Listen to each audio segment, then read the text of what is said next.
Assalamualaikum warahmatullahi wabarakatuh. Selamat malam Bapak Epri Wahyudi dan rekan semua.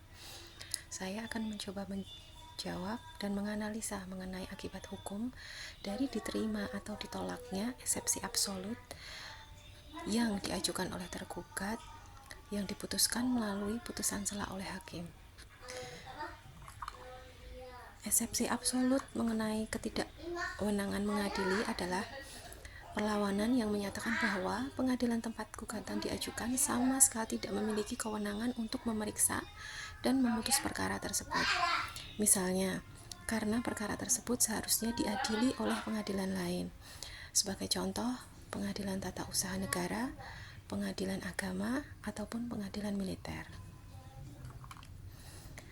Akibat hukum apabila eksepsi absolut diterima. Jika hakim dalam putusan sela menyatakan bahwa eksepsi absolut yang diajukan oleh tergugat diterima dan terbukti benar, maka yang pertama, gugatan dinyatakan tidak dapat diterima. Konsekuensi utama adalah gugatan yang diajukan oleh penggugat dinyatakan tidak dapat diterima. Yang kedua, perkara dihentikan. Pemeriksaan atas pokok perkara akan dihentikan karena pengadilan tersebut tidak berwenang secara mutlak untuk mengadili. Yang ketiga, penggugat dapat mengajukan kembali. Penggugat masih memiliki hak untuk mengajukan kembali gugatannya, akan tetapi harus diajukan kepada pengadilan yang berwenang sesuai dengan jenis perkaranya. Putusan tidak dapat diterima ini bukanlah putusan yang mengadili pokok perkara, sehingga tidak menghalangi penggugat untuk mengajukan gugatan baru di pengadilan yang tepat. Dan yang selanjutnya, tidak ada upaya hukum kasasi atau banding terpisah.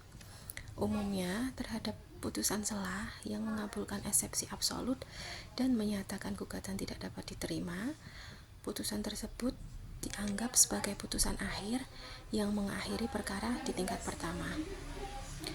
Putusan ini dapat langsung diajukan upaya hukum banding secara keseluruhan oleh penggugat.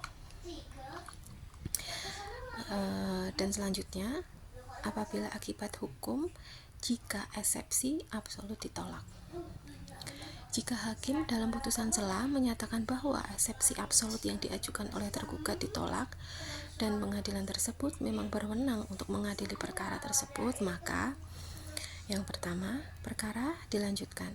Pemeriksaan perkara akan dilanjutkan ke tahap berikutnya, yaitu pemeriksaan jawaban tergugat atas pokok perkara, pembuktian, dan lain sebagainya.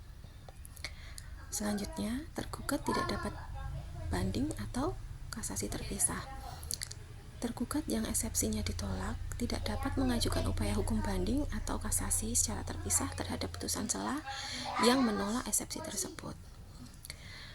Dan yang terakhir, putusan sela diikutkan dalam putusan akhir.